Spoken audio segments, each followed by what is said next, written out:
Hello, you wonderful people. So for today's video, obviously this is going to be me talking about Joker. More specifically, there's a whole conversation about there are things within the Joker movie that lends itself to be like, hey, could this in itself ever fold into the DCEU? Do know I will be talking about Joker spoilers, so if you've not seen Joker, do not watch this video because it will spoil a lot of stuff for you. So do keep that in mind. But obviously the big conversation is, because the biggest conversation is, could this ever fold into the DCEU? Yes, it could. Will it? No. I'm leaning towards the whole, I highly doubt it. I talked about it even in my discussion about the movie. I really wish that it would because it'd be neat.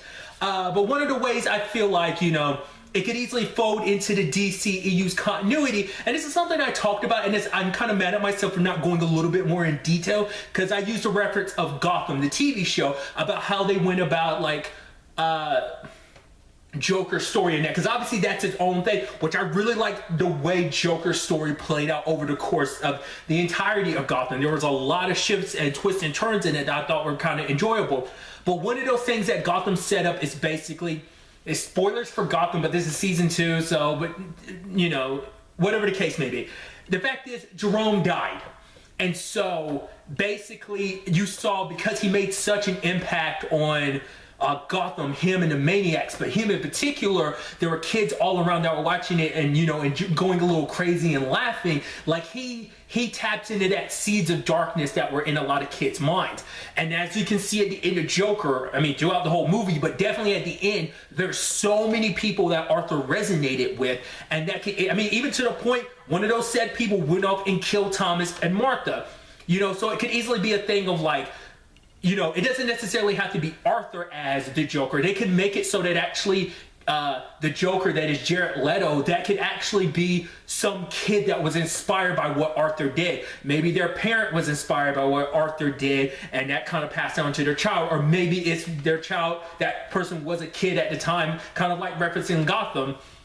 That could be a way they go about it. That depends on whether they retconning the whole Jared Leto situation, whether that whole Jared Leto Joker and Harley Quinn movie is going forward or not. There's a lot of things that have to be considered with this whole situation, but that's where my mindset was on how they could fold that together. You already had the makings of a Batman origin story in the Joker origin story, and to me, that would be so beautiful to fold that in, because making it so he has this even deeper connection to the Joker on a character basis of you literally started a revolution, your little revolution, you kind of throwing things into chaos, killed my parents, and it made me into what I am. And just the whole conversation that, Arthur has at the end of the movie is I was thinking about this joke, you wouldn't understand it. Knowing that basically he'd be the reason, because that would add this layer of because obviously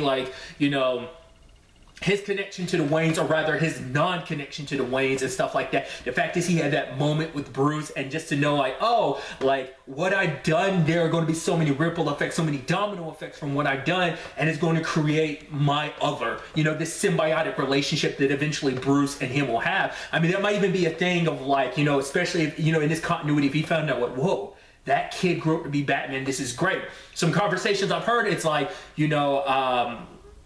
recently was a whole thing of since we're doing a younger Batman, it'd be interesting to pair him up with an older Joker. But that thought process that I've had about using the Gotham route, the route that Gotham could have went down, where it's you don't know the Joker, we got this Joker, so that basically someone else later on down the road became inspired by Arthur, because it is interesting to know the Joker's name, which you typically don't. It's just he's Joker, he has a mysterious background, and so you still keep that while also having this origin story that tells you so much about this character, even knowing who he is, because obviously everyone knows his name is Arthur. So to have that, you could also play with the fact is of making a character as no one knows who this character is, but he was, a fanboy of Arthur and decided to kind of continue that madness, that chaos, wanting to see the world burn, wanting to put a smile on everybody's face, So I think that could easily be something that they do. That could be something they play around with, especially when it comes because obviously apparently the first Batman movie, with Matt Reeves and Robert Pattinson is supposed to take place in Arkham Asylum.